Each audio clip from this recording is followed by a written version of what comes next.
Doesn't look like anyone's been here. What's that smell?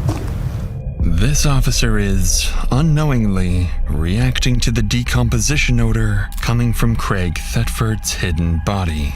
Police have been searching for him for months with no success, and even now, with the foul odor in the air, they still have no idea he's buried only feet away. Is that dirt or is that blood? This is the only way I've been able to have any communication with you, and I don't even know if it's him. I wouldn't even know where to start looking. There's some weird going on.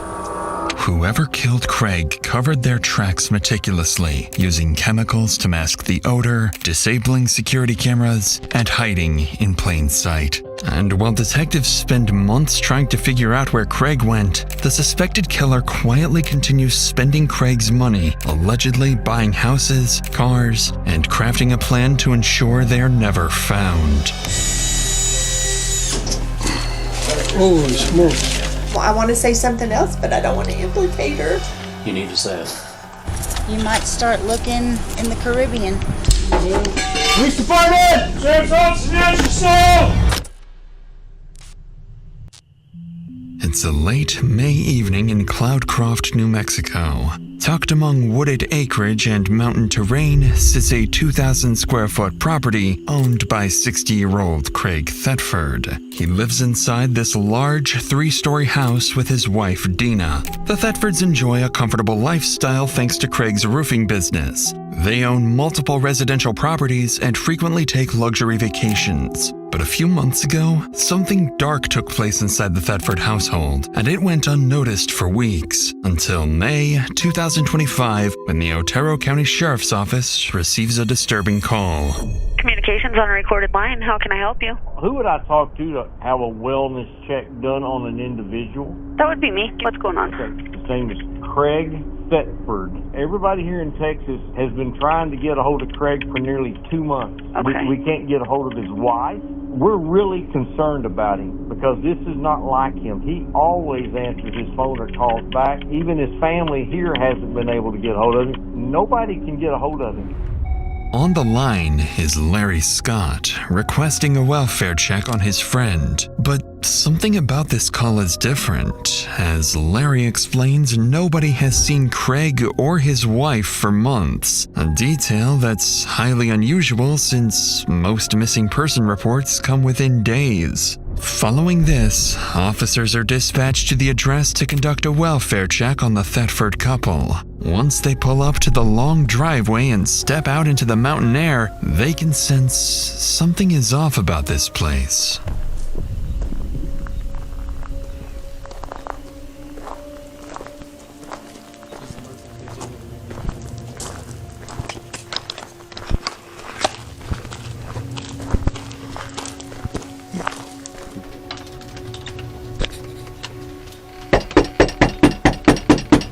Sheriff's Office!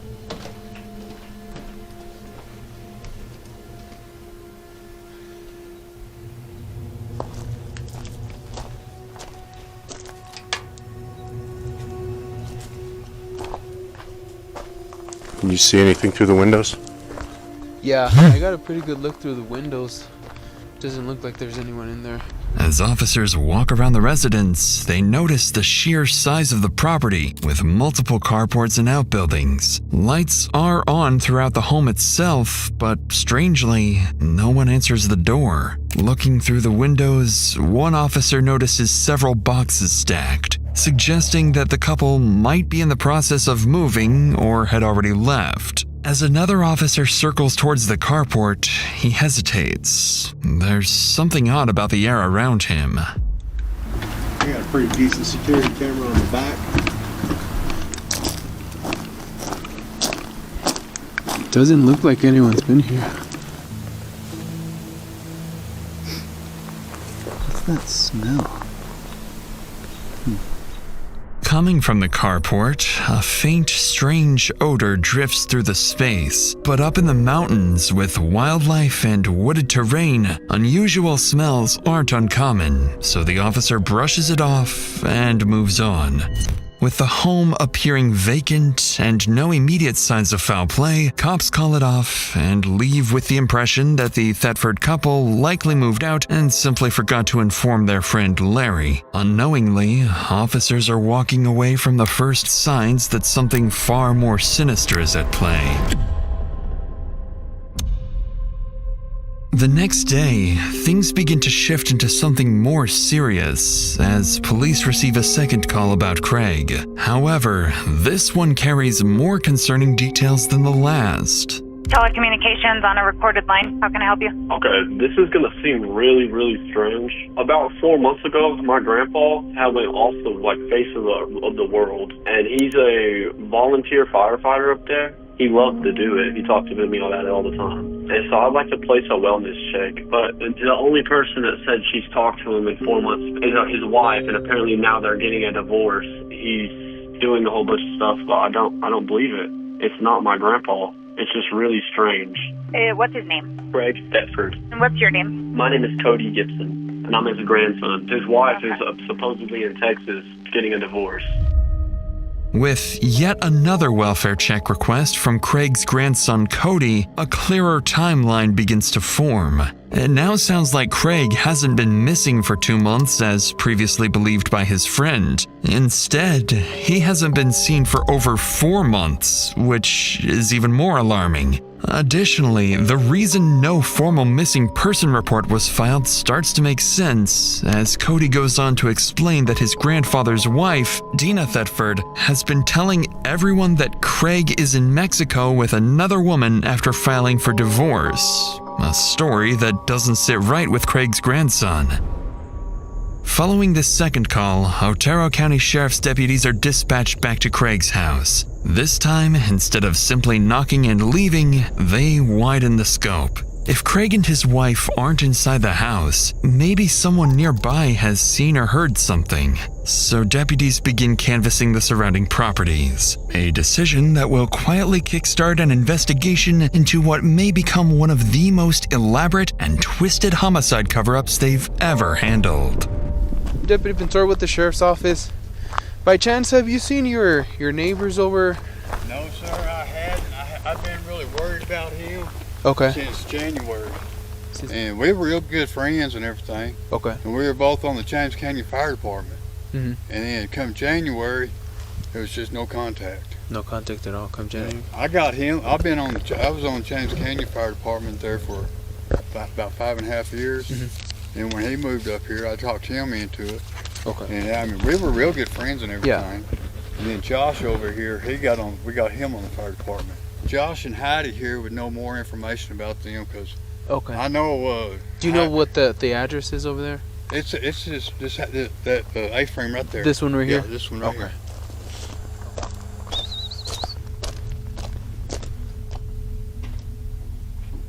Hi, can I help y'all? Yes, ma'am. How are you? I'm Deputy Pintor with the Otero County Sheriff's Office. Yeah. We were looking for Craig Thetford. Yeah, we haven't heard from Craig. Okay. We're buying the house from him. He was in Breckenridge taking care of his mom. Okay. And his wife Deana is my friend. She's in and out from the house down there. Okay. But she hasn't really talked to him either, which is weird. Have you talked to Deana lately? Mm-hmm. Yeah. Yeah. And have you asked her anything about like Craig, how he's doing or anything She like doesn't. From what she's telling me, she's not talking to him either. that? She's not. Oh, okay. Yeah. So are they like not together right now? I think they're splitting up. Gotcha. Okay. I'm pretty Okay. sure that's what's happening. And when was the last time you saw Deana here in the area? It's probably been about 3 weeks now. About 3 weeks. Yeah. As far as Heidi knows, Craig and Deana are in the middle of separating, with Craig supposedly staying at his mother's house in Texas. That explanation doesn't match what Deana told Craig's grandson Cody, who was under the impression that his grandfather went to Mexico after filing for divorce. To investigate further, the deputy asks Heidi for Deana's phone number and tries calling her. But worryingly, it goes straight to voicemail. With no immediate leads, officers return to the station. Before Deputy Pinter can relay his findings to detectives, his phone starts ringing. Interestingly, the caller is one of the Thetfords. Hello? Hi, I missed a phone call. Yes, ma'am. How are you? This is Deputy Pator calling from the Otero County Sheriff's Office. I was calling in reference to your husband, Craig. It seems that he hasn't been in contact with a lot of his family and some of his friends. Right, yeah. We have been separated, and I recently filed for divorce. He's involved with someone else, and currently he's in Mexico. And when was the last time you saw him or spoke to him? Before he left. Would you have an estimate, was it 1 week, 2 weeks? First of the month? First of the month. And you saw him in person, correct? Yes, Okay. He was packing, yes. Where was this at? Was this at your residence on Heatherway? Yes, he has moved out. And where are you currently staying at? I'm at my mom's in Texas, Seymour, Texas. Yeah. Well, I guess let me ask you, are you going to permanently be staying at Seymour, Texas? No? Okay. Until I see what happens in the divorce, I'm going to ask for the property. Okay. I mean, I don't think he's missing. On the line is Deana Thetford, clarifying that her husband is actually in Mexico with another woman. The same story she told Craig's grandson, but different from what her neighbor reported. Naturally, this drastically complicates the investigation, as locating a missing person in another country is exponentially more difficult. But during the phone call, Deana also goes on to explain that she suspected Craig of cheating on her for nearly a year before confirming the affair a couple of months earlier. Now she's staying with her mother in Texas, but plans to return to New Mexico and fight Craig in court to keep the property for herself. The deputy confirms Deana's current phone number before ending the call. Aside from the inconsistent story about Craig's whereabouts, police have no reason to believe Deana is hiding anything. But that is about to change. I tried to warn Craig. She did state if I could kill Craig and get away with it, I'd do it. My mom's crazy. She's tried to kill me before.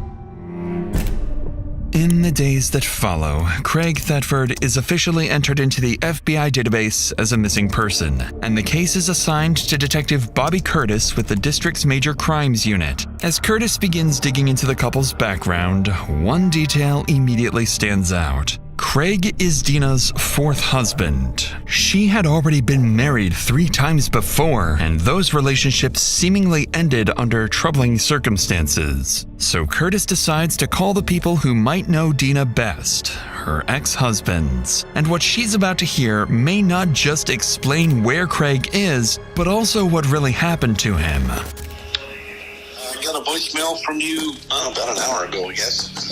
I was calling to see if you had a minute to talk to me about Deana. I was married to her 30 years ago. I called her demon-possessed one time and about drove her crazy. I was told there was possibly a time when she had tried to run you over with her car. I would probably say that's more of her drug-addicted or alcohol-addicted state that she gets that way. And that's the best time to leave her alone is when she's that way. I think that's how we both survived for 10 years. Hello? Hi, is this Scotty? Yes. Hi, it's Detective Curtis. First, let's go ahead and start with why did you guys end up getting a divorce? Because she's crazy. She is what they classify as a binge drinking alcoholic. Whiskey turns her evil. Yeah, she assaulted me multiple times, broke 2 pair of glasses, balled up her fist and hit me. Twice she tried to kill me. I was always afraid something like this was going to happen because I knew she was capable. And then, when I saw that Craig was missing, I immediately called. I tried to warn Craig multiple times, and she did state in front of me and my wife, if I could kill Craig and get away with it, I'd do it. That final remark from Scott is disturbing and certainly doesn't bode well for the situation. Following these statements from Deana's ex-husbands, Detective Curtis decides to dig further into Scott's claims. Turns out, Deana worked as a correctional officer for nearly 8 years in the early 2000s. Then, in 2008, according to Scott, Deana was arrested for allegedly trying to stab him while intoxicated, an incident that reportedly landed her in jail overnight. After that, the couple briefly reconciled, but in 2010, Scott also alleged that Deana found his pistol and chased him while pulling the trigger, though the gun was not loaded and he survived. As Curtis continues reviewing the reports, she notices that at various points over the years, Deana's daughter Leslie had lived with her and Craig. So one of Curtis's co-investigators reaches out to Leslie to gain insights into what was happening inside that house. When he finally gets her on the phone, she shares some startling information about her mother. How are you this morning? Good as it can be. How are you? I'm good. So, whenever you were living at the house, Leslie, was there domestic violence going on in the house? Did your mom and dad fight? Yeah, all the time. My mom's crazy. My mom is so crazy. Like, she's tried to kill me before. She stabbed one of her other husbands. She tried to run my real dad over with a car. She had my sister hogtied and thrown in a car and, like, shipped off one time. So, was your mom abusive to you? Yep, to everyone, pretty much. I always thought she was, like, possessed, like, demonic. Like, it was so evil that, like, I just couldn't believe, like, it was real. Okay. At the time that you were there at the house, did your mom and dad drink or use drugs? Either one of them? Yeah, she's an alcoholic. She's always been. She also does other drugs, and I think she might have poisoned him or been trying to poison him or something, like messing with his medication or something. Needless to say, things are starting to sound grim. There are now 2 separate people alleging that Craig may be dead and that Deana could somehow be involved. With this troubling development in mind, Detective Curtis moves on to review the couple's recent financial activity, and this is where things become very peculiar. In the last 4 months, Deana appears to have spent hundreds of thousands of dollars, including a new house and a new car, while also potentially helping fund her son's new business. With all these findings combined and Deana's shifting story, investigators begin to suspect they may be dealing with something far more serious than a missing person case, and the possibility of a concealed homicide now sits squarely on the table. But in the middle of trying to piece together what really happened to Craig, detectives receive a tip that his wife Deana has returned home and is acting as if nothing ever happened. Somebody's home.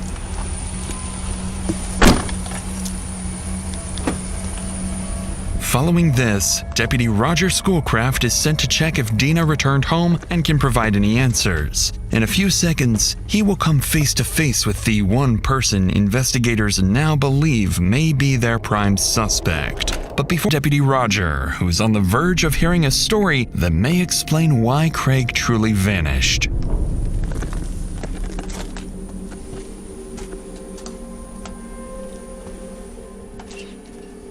Hi, good morning.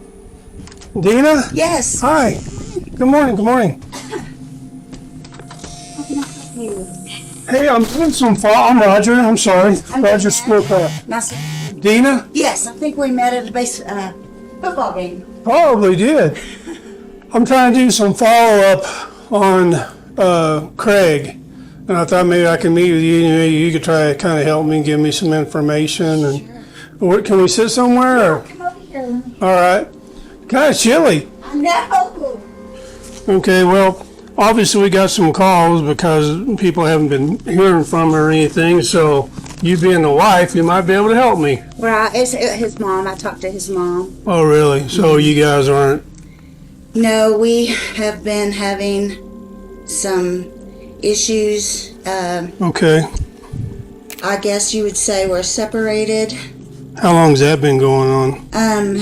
Nothing's legal yet.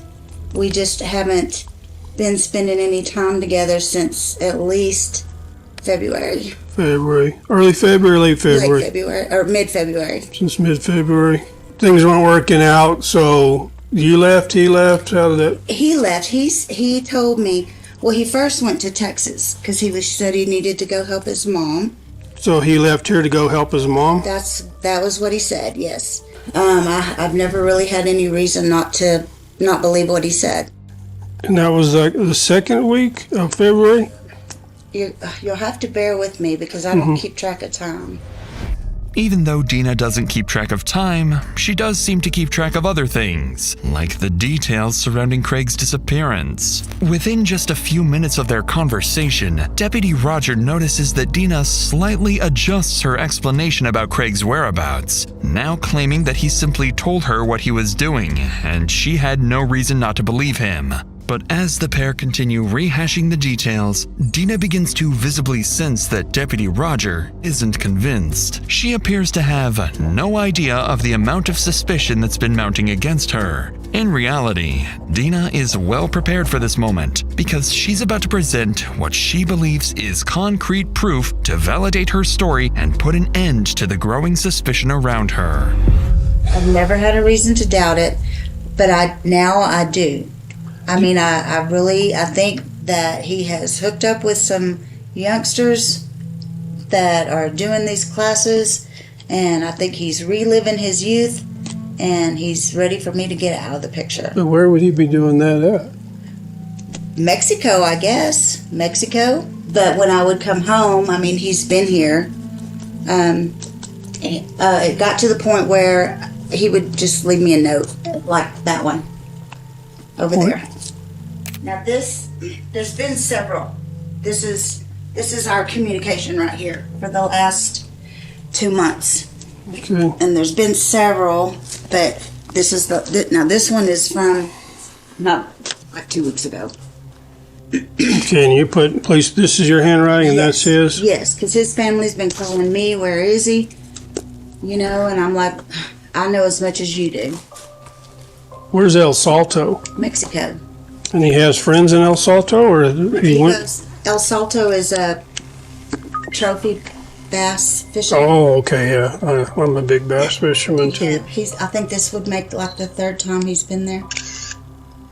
Even if Deputy Roger tried, he couldn't sound fully convinced that Craig actually wrote this message. But he takes the bait anyway, or at least allows Deana to believe her plan is unfolding exactly as she intended. Conveniently, Deana quickly moves on to the next step in her plan. There's something downstairs that might help clear things up, and she's willing to share it off the record. Can I say something off the record? Sure. Craig keeps all our money in cash. I can't get in the safe, so I can't tell you if he took it or if it's there. All the money? Mm-hmm. Why can't you get into the safe? I don't have the combinations. Was that an issue between the two of you? They wouldn't let you have access to the safe? It wasn't an issue with us, but it was an issue with his first wife. Well, she was stealing money from him or what? Okay, I understand now. And how much? $1.5 million. Could you show me where that safe is? Yes. Okay. That's a substantial amount of money by anyone's standards, and Deputy Roger is beginning to suspect he may already know why Craig suddenly vanished. Even though Deana claims she can't access the safe, Roger will soon discover that this, too, might not be true. But since Deana brought up the money unprompted, Roger recognizes an opportunity to dig deeper and decides to take it. I'm sorry. You got me? I've got a bad knee. I'm apologizing. Well, we could do No, that's the good. ground weight. No, just getting old. I feel you. Holy smokes. Big house. Yeah, it is. Too big for 2 people. It's way too big. This is the bottom floor here? Or? Yes. Okay. I'm sorry. Oh, that's cool. Right? Yeah, good Lord. That cost a penny. Yeah, that was my present, and now I don't know if I get to keep it. Yeah. This one and this one. Oh, there's 2 of them. Yeah. So you don't have the combination for either safe? No. No, I just... You didn't keep it written down anywhere, or you don't know? Okay. As Roger checks the safe, he has no idea that he is standing in the very spot where Craig's body remained for days, before it was eventually moved and hidden. None of that is apparent in this moment, so the two head back upstairs after taking a quick look. By this point, Roger feels he's heard what he came for and then some. But before leaving, he decides to share a small surprise he's been holding back. Have you been married before too? Or? Oh gosh, yes. Okay. Oh gosh, yes. Yes. Why do you say that? Well, because it seemed to be a regular occurrence. Oh, I'm sorry. No, it's. I'll make it a joke. Yeah, I mean, I just, it took me a long time to figure out I'm the common denominator. Mm-hmm. So. How many times were you married? He is my fourth. Your fourth, okay. Yes. I don't know, just a little history of me. I'm actually a retired police officer. Came back to work about 2 years ago. I got bored sitting at home. But the vast majority of my career, I worked in investigation, CID, homicide unit in Albuquerque. So that's most of my career has been doing that. Deputy Roger leaves little room for doubt, subtly making it clear that he is, in fact, investigating a possible homicide. Even though Deana tries to appear nonchalant, her face tells a different story. She looks visibly taken aback by the idea that a homicide detective is now sitting in her living room, and the timing of Roger's reveal couldn't have been more deliberate, coming right after Deana seemingly acknowledged that she's the common denominator in her previous failed marriages. With the surprise revealed, Roger wraps up the conversation and heads out, leaving Deana with a clear implication that she may now be a prime suspect in the possible homicide of her husband, a thought that will soon begin to consume her. At the same time, Roger walks away with something else he believes he identified during the hour-long interview, a possible financial motive behind Craig's disappearance, as well as an even stronger suspicion that he may have just been speaking with the alleged killer herself. Before heading back to the station to relay his findings, Roger's relentless instincts get the best of him. With more than 2 decades of experience and having handled a case with eerily similar circumstances that later turned into a homicide, he can't shake the feeling that something isn't right. So instead of leaving right away, he decides to stick around the neighborhood and speak with people who live nearby. A move that will not only fuel Roger's growing suspicions, but also reveal some new details police hadn't fully heard before. How are you doing? How are you? Roger School Club, we met. Yeah, I was at school. You want to go here? We can come up here. Will a dog by me? No. Oh, There, okay. Just a good barker. What, do you know anything on the last time you saw him or talked to him? No, it's been a while, and there's some weird going on. Yeah, for sure. And I don't want to. I'm not trying to implicate anybody. From what it sounds like in the past, whenever those two get when I say those two, Craig and Deana, they get together, and you mix in a little bit of alcohol. Things get a little bit flammable, or can be. And Craig said, if anything ever happens to me out on one of these calls, Deana has a combination to the safe, and I keep an envelope full of money in it. And this is the only way I've been able to have any communication with him, and I don't even know if it's him. Wonder who he supposedly went fishing to Mexico with. See, we had a call like this a long time ago. Long story short, turned into a murder. But she was staying in the house 3 weeks after she'd murdered him, and she drug him out in the back porch and covered him up with a tarp. Kind of rings the same deal. Same story, all he went on a fishing trip. Well, he kept not showing up for work, and people were calling. So he's really nowhere to be seen? No, ma'am, he's nowhere to be found. Everything we've been told and heard is... I wasn't sure how you... And I want to say something else, but I don't want to implicate her. You need to say it. When we first moved here, we were just having conversations, and she was like, and she didn't say she'd kill him, but she was like, if it happened, I'd be okay with it, kind of to that effect. By now, the pattern is becoming impossible to ignore, and it seems like everyone familiar with the couple is thinking the same thing. They're just hesitant to say it out loud. Notably, Craig's firefighter friend Thomas also reveals that Craig told him Deana has the combination to the safe. directly contradicting Deana's claims earlier when she claimed she had no way of accessing the money inside the safe. Roger records these statements and eventually heads back to the station to speak with the lead detective Curtis to determine their next steps. Even though investigators are now strongly considering the possibility of homicide, they still lack physical evidence of foul play, or Craig's body, at least for the time being. 5 days after his initial visit, Deputy Roger returns to the Thetford's house to follow up with Deana. They still haven't been able to reach Craig, and the situation is looking increasingly grim. But this time, something different awaits Roger. As he arrives and steps out of his car, he notices something unsettling on the ground. Uh-oh.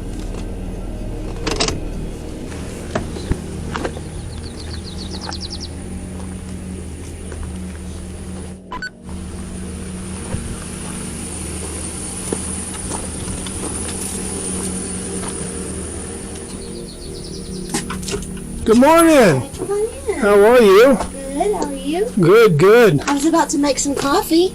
I'll take some coffee. What are you putting in the ground? I'm not putting it in the ground. I was trying to flatten it. I'm going to roll those rocks back in there. Oh, I saw that metal thing. I thought maybe it was some kind of a homing thing. It's an above ground gardening. Oh, yeah. Roger treats the discovery lightly, even joking about the massive hole Deana dug outside. But he'll soon find out that he's been, unknowingly, walking right over the truth this whole time. What's he close to? Was he close to any of the females at all? He's nice to everybody. I mean, everybody adores him. Yeah. You know, we were going to church and everybody just loves him, and the neighbors, he would do anything for anybody. So none of these neighbors had a gripe with him or an issue with him. It's just so unusual for somebody just completely pop off the radar. Just poof, they're gone. Well, it's a mystery.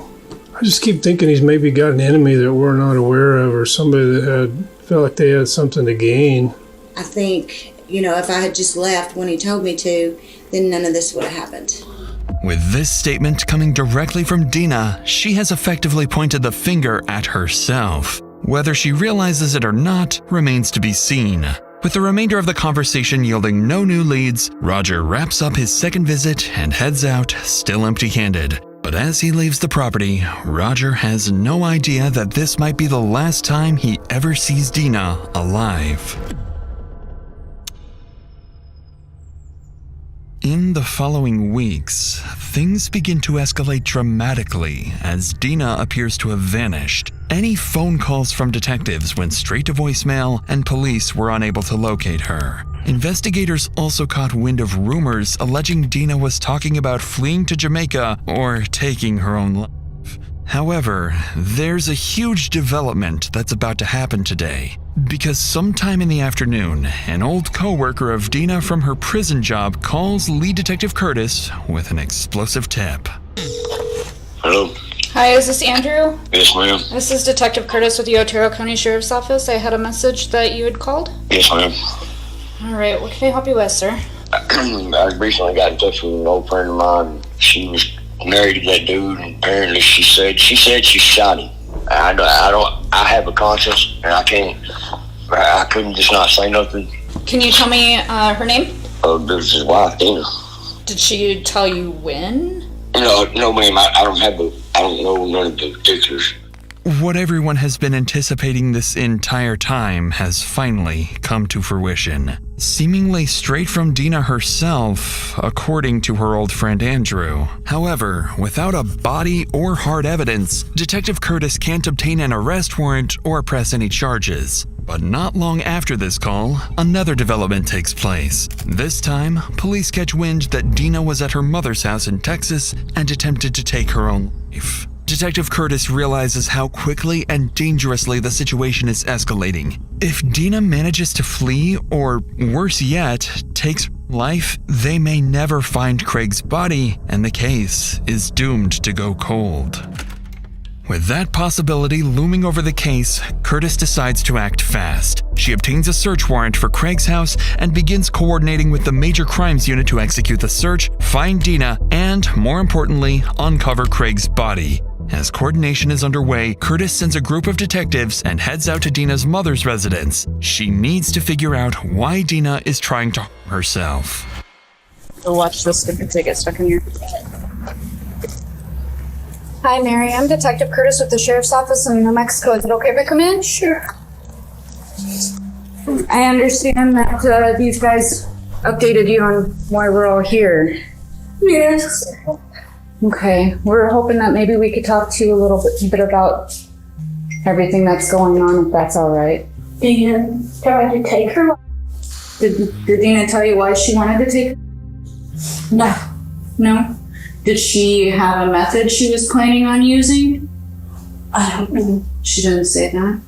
I knew she was real depressed.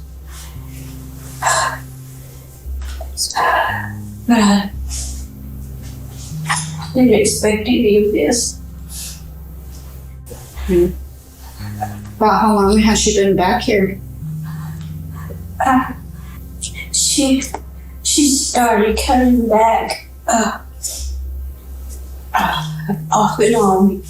I think it was maybe, I'm not sure. Deana's mother is visibly shaken by the thought of her daughter harming herself, but she can't explain why Deana would take such drastic action. Detective Curtis wraps up the interview and gathers possible addresses for Deana's acquaintances, hotels, and hospitals where she might be. They need to find her before she can do something irreversible. Hours later, back in New Mexico, the Major Crimes Unit is briefed and the coordination is in full effect. Detective Curtis and Deputy Roger, along with a group of officers, make their way to the Thetford property, hoping to find at least one of the two alive.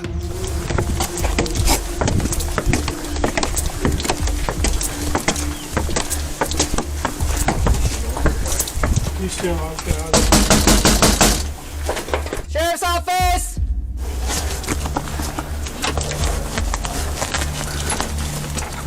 Is there a code spot? No.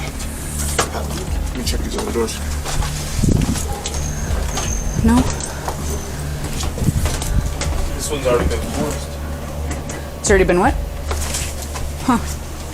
After circling around the exterior of the top floor, deputies discover one of the front doors is suspiciously unlocked, suggesting Deana may be somewhere inside.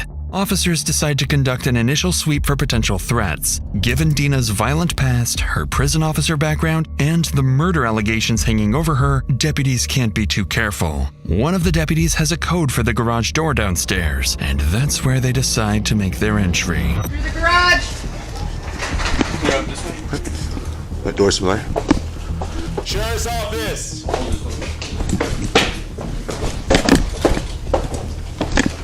Clear. Locked. There's there. What? There's 2 doors to the left. 2 doors. We're gonna open this. Stairs. I got stairs. That's it. You got stairs? If you want, so there's another door on this other side. You want to check that door, and I'll go upstairs.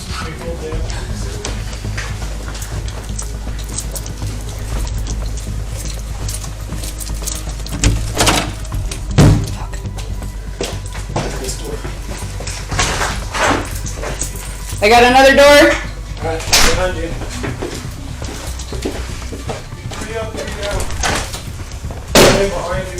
I got another door. Blue. Oh, Blue. Good? yep. Back around. After clearing the basement, officers spot Craig's safe that's supposedly holding $1.5 million in savings. A locksmith quickly gets to work on unlocking the safe, while deputies head upstairs to continue sweeping the house, where they'll soon find their first clues of foul play.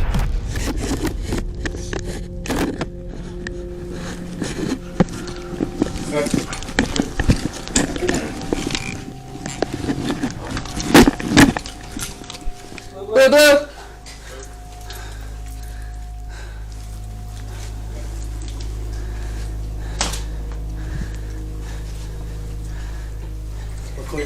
Call clear. I heard you check the bedroom here and the bathroom and the closet. As police finish sweeping the house, they begin to notice multiple clues that suggest a violent event and subsequent cleanup. Multiple bottles of bleach scattered throughout the house, a surveillance system that appears to have been physically disabled, and various areas showing signs of cleaning. But with no sign of Deana or Craig's body in the main house, deputies move outside to check the outbuildings, starting with Craig's man cave. It's the man cave.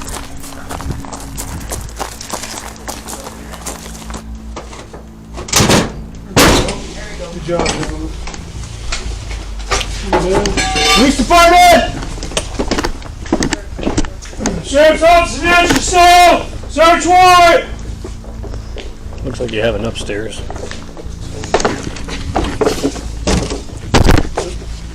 Small room, got a door.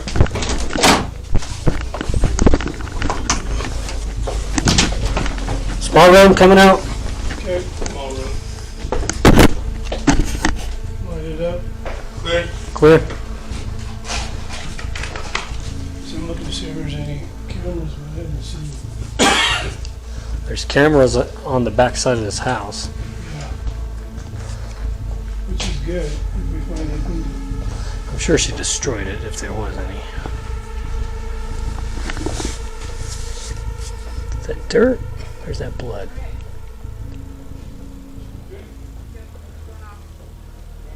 As deputies continue their search, they also find a table saw with possible blood traces, as well as suspected splatter in the workshop area. But still, no human body or remains anywhere. In the meantime, back in the basement of the main house, the locksmith is seconds away from opening Craig's safe and confirming something Deputy Roger had suspected all along.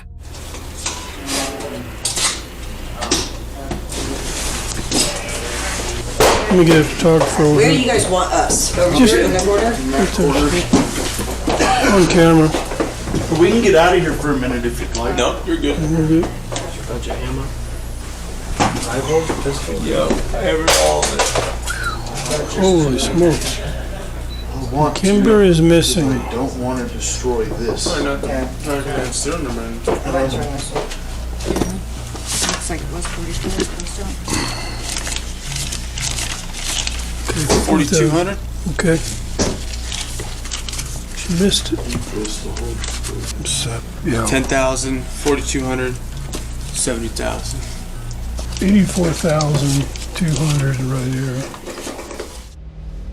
The total amount Deputy Roger counts is far less than the $1.5 million Deana had told him was inside just a few weeks ago. The missing money further supports investigators' speculations that Craig's been dead for a while, and that his wife has been burning through his money.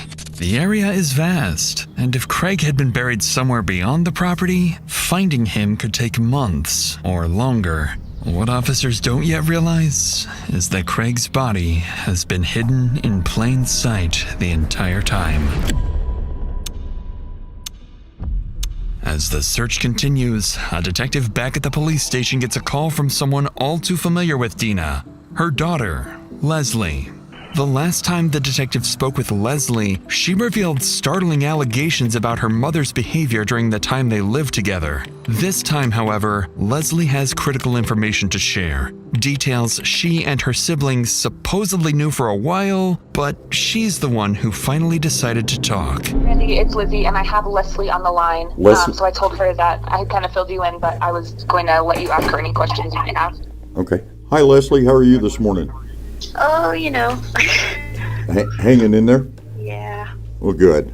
So, Leslie, can you tell me what your mom told you? It was just like everyone was being so weird, and I knew something was going on, but nobody would tell me anything. Well, long story short, she said she was gonna, and then she came to see me one last time, and she wanted to see my son, her grandson, one last time, and then she told me what happened. What did she tell you happened?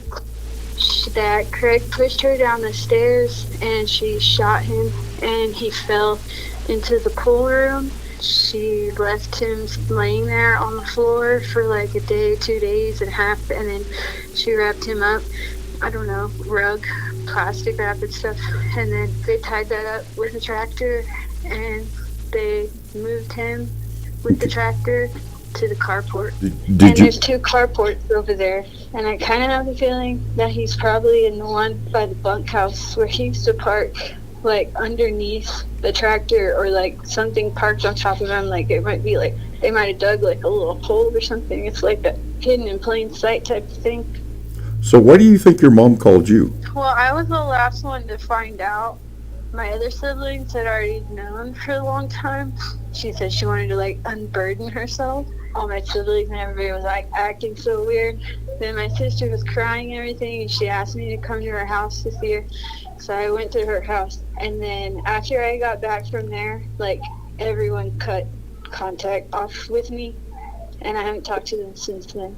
And just like that, Leslie seemingly cracks the case, giving investigators the breakthrough they've been looking for. The deputies back at the residence are informed that Craig's body is hidden on the property. Based on Leslie's tip, they move to conduct a thorough search of the detached metal carport west of the house, where investigators will discover that the truth has been hidden in plain sight all along. In the carport, next to the tractor, officers spot a large pile of cardboard boxes, rugs, soil bags, and other items stacked to hide something underneath. As they clear the pile, black plastic sheets become visible, and inside, they discover a human body concealed beneath materials to hide the foul odor. After transporting the body for an autopsy, doctors estimate it has been deceased for weeks to months, consistent with a January killing. 3 or 4 gunshot wounds are found on the left side, including one through the heart, classifying the death as homicide. After using fingerprints, the body is positively identified as Craig Thetford. With this tragic discovery, an arrest warrant is officially issued for Deana, and multiple units in both New Mexico and Texas are informed to be on the lookout for her. A few hours into the search, officers in Texas receive information from Deana's mother, Mary. She tells them that Deana is at Red River Hospital. Officers quickly arrive at the hospital where they find Deana alive and unharmed. She's taken into custody without incident. As she's transported to the station for questioning, Deana remains calm and cordial, almost as if she's been expecting this moment for months. Detective Curtis now has a body and what she believes enough evidence to pursue homicide charges. But there's one final question she doesn't have an answer to yet. Why was Craig truly killed? William Lindowski, with the District Attorney's Office out of New Mexico. Sorry. I'm Detective Curtis with the Otero County Sheriff's Office.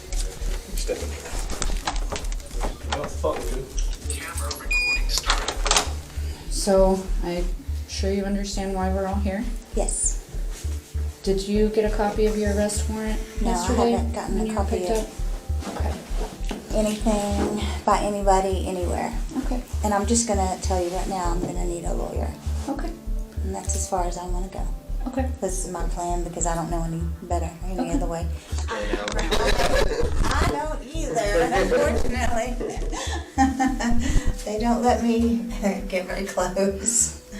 As fate would have it, Detective Curtis won't get the answer she hoped for as Deana invokes her right to a lawyer, effectively ending the interview. Following this, Deana is booked into jail without bond for first-degree murder and tampering with evidence. And while the why of Craig's death remains unanswered, the investigation continues. In the following weeks, detectives and prosecutors gather their evidence and build a classic circumstantial homicide case, alleging Deana intentionally shot Craig multiple times inside the house, moved and hid his body, lied repeatedly about his whereabouts, and looted shared assets. Prosecutors believe what they have will lead to a conviction, with the main open question being whether the jury finds first-degree murder or a lesser homicide charge. As of March 2026, Deana Thetford's case is still in the pretrial phase, and she remains innocent until proven guilty in court. She faces life in prison with the possibility of parole after 30 years if convicted of first-degree murder, or 18 years if convicted of second-degree murder, plus additional time for the tampering charge.